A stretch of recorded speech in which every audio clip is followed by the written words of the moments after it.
పవన్ కళ్యాణ్ గారు కాపు కులాన్ని మొత్తాన్ని కూడా తెలుగుదేశం నాయకుల దగ్గర, చంద్రబాబు నాయుడు దగ్గర తాకట్టు పెట్టే విషయం, తాకట్టు పెట్టారు. కులాన్ని మొత్తాన్ని కూడా స్టేట్ వైడ్గా కాపు కులాన్ని తాకట్టు పెట్టారు వాళ్ళు.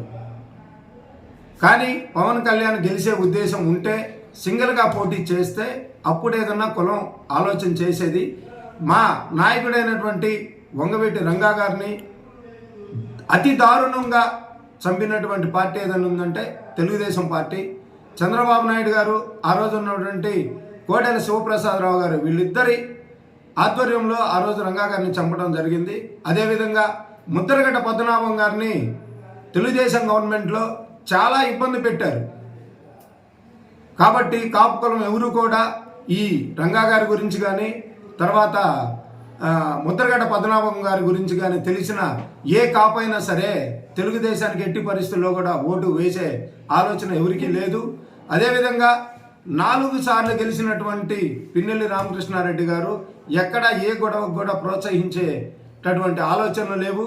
ఈ బ్రహ్మారెడ్డి గారు కొత్తగా ఒక నేర చరిత్ర తెలిసినటువంటి ఈ నేరస్తుడు అనమాట. ఆయన గతంలో వాళ్ళ చుట్టాలనే ఏడుగురిని చంపి దాని కేసు విషయంలో ముద్దాయిగా జైలుకి వెళ్ళొచ్చినటువంటి ఈ బ్రహ్మారెడ్డి గారు ఈరోజు ఇన్ఛార్జిగా తీసుకొని ఆయన వచ్చిన దగ్గర నుంచి కూడా మాచర్ల నియోజకవర్గంలో ఎక్కడ పట్టినా సరే గొడవలను ప్రోత్సహించి గొడవలు చేయాలి, తగాదలు పెట్టాలి, తగాదలు పెట్టి జనాలందరినీ సింగమంగం చేసి ఏదో నేను మెహర్బానీ పొందాలనే ఆలోచనలో ఉండి గొడవలు పెడతా ఉన్నారు. ప్రజలందరూ గమనిస్తూ ఉన్నారు.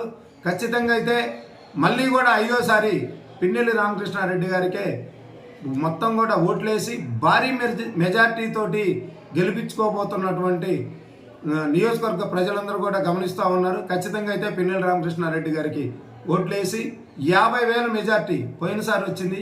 23,532 ఓట్ల మెజార్టీతో గెలిచారు. దీన్ని డబల్ చేయబోతా ఉన్నాం. బ్రహ్మారెడ్డి గారు ఇంకొకటి కూడా, ఈ నియోజకవర్గంలో ఒక్క ఎలక్షన్కి ఒకళ్ళు వస్తారు. అదేవిధంగా ఈ 5వ క్యాండిడేట్ అనమాట. ఈయన కూడా రేపు ఎలక్షన్ అయిపోయినా మళ్ళీ వెళ్ళిపోతే తరుణానికి తర్వాతకి మళ్ళీ ఇంకో క్యాండిడేట్ని దోలాడుకునేటటువంటి పరిస్థితి అనమాట. అసలు రేపు 2024 తర్వాత తెలుగుదేశం భూస్థాపితం కాబోతుంది. భూస్థాపితం అయ్యేటటువంటి రోజులు వచ్చినాయి తెలుగుదేశానికి. కాపులు మొత్తం కూడా వైఎస్ఆర్ కాంగ్రెస్ పార్టీ వెంటనే నడుస్తామని చెప్పేసి మేమందరం కూడా కాపు కులం తరపున తెలియజేస్తూ ఉన్నాం.